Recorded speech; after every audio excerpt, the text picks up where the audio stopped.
Hey, what's up, guys? Welcome. I'm Guy. Hit that like button and subscribe to the channel. Don't forget, NFL draft coverage live coming up here on this channel Thursday night. Hope you'll come hang out. Possibility of a Brandon Aiyuk trade, very real. Made more real Tuesday by Mike Silver's reporting. Mike, of the way before everybody else was ready to report it, reported Trey Lance was going to get traded. This is what he wrote on Tuesday. 49ers intel reveals Brandon Aiyuk draft day trade still very much in play. Based on what I'm hearing from knowledgeable sources inside the building and from high-ranking personnel executives, the coaches around the league don't rule out a deal that would send Brock Purdy's target to another team. There's a sense among high-ranking personnel executives that Aiyuk is available for the right price. To this point, the Niners have asked for a first rounder. Said one exec, they want too much. But another team's GM said he believes the Niners would ultimately accept a second rounder. I did a stream with Larry Krueger on Tuesday morning, which he suggested a couple high second rounders from Washington. But this makes it very real. And I think the second paragraph here from Silver, he says, most likely Shanahan and Lynch will have to make quick, real-time decisions as the draft is playing out. I think that really solidifies kind of the feeling that they might have a few players targeted. They might have an idea of what Aiyuk's value is, but his value is theoretical now.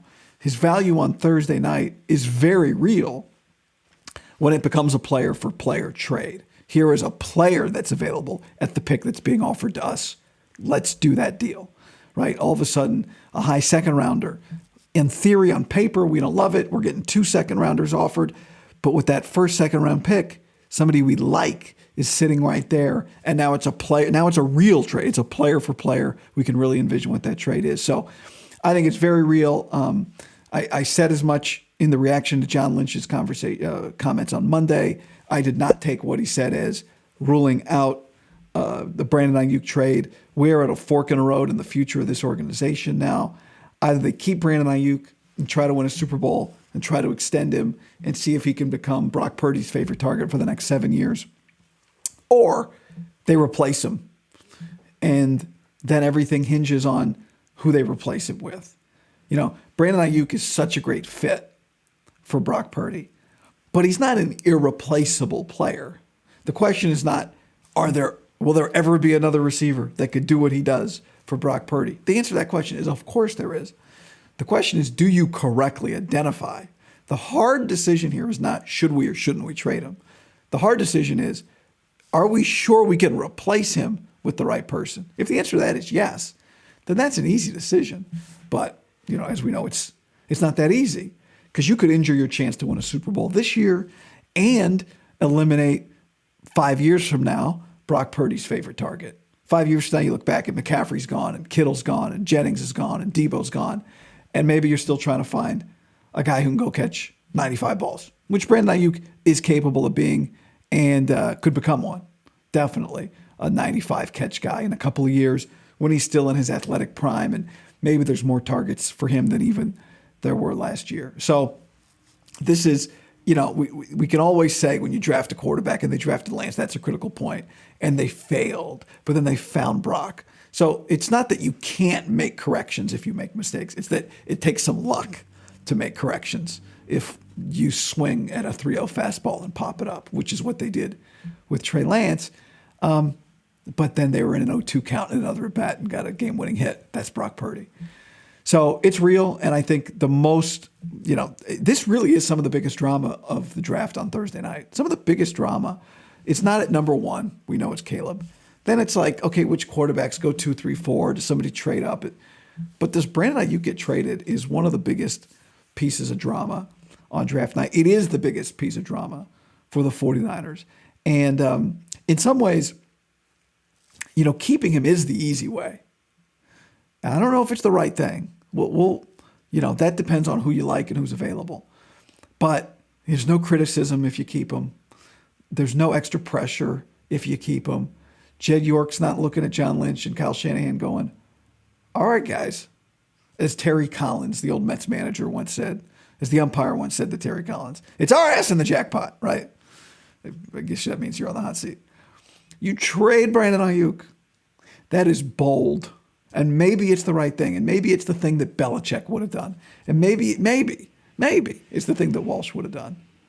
But it is the boldest thing you could do. And you're requiring yourself to make more moves. And anytime you make more moves, you raise the risk of failure. But it is, it's one of the most intriguing things. And I said to Kruger this morning, and if you're listening to this on the podcast feed, you'll hear it. The breath holding goes to 31. If you get to 31, he hasn't been traded. He's not going anywhere. Larry said, I'm not so sure. Because Washington could offer you a couple things at the top of the second round, which on the draft value chart is more valuable than, say, pick 20. It's about maybe as valuable as pick 17 if you took both of Washington's second round picks. So maybe he's right. We'll have to hold our breath. I don't think he's getting an extension done by Thursday. And I think he knows. I think his agent knows. I think the Niners know what they would accept for him. The Niners have to go into this draft knowing what they would accept. Now, if the first round passes, they can reevaluate at the beginning of the second round. It gets harder also in the second round to do a deal quickly because you have less time. Now, keep in mind, it also gets a little bit harder in the second round to do a deal quickly because you have less time. You have 10 minutes in the first round to go, all right, do we like this guy? Yes. Okay, we'll do the deal. You have 7 minutes in the second round to decide. So you'll go in knowing they'll have, because of the compressed amount of time, to make franchise-changing decisions. They'll go in, if they wake up Friday morning, they'll know. If this player is there, okay, maybe we'd be willing to take a second. It could be that they're willing to trade him and they don't because they don't like any of the players available. But I think it's clear that they are willing. They have evaluated the possibilities of trading him. And I think, again, Mike's report solidifies the belief that under the right circumstances, they are willing to do it. Now, ultimately, he writes, they don't want to. They don't want to do it. He doesn't want to get traded. The best case scenario for everybody is they find a return on the Brandon Aiyuk investment. He gets the return on the money. They get the return on the player they've spent so much time developing, and he comes back and they win a championship. But maybe there's somebody in that organization that would disagree, that says, no, actually the best case scenario is we trade him for a guy just as good as him or better. Easier said than done.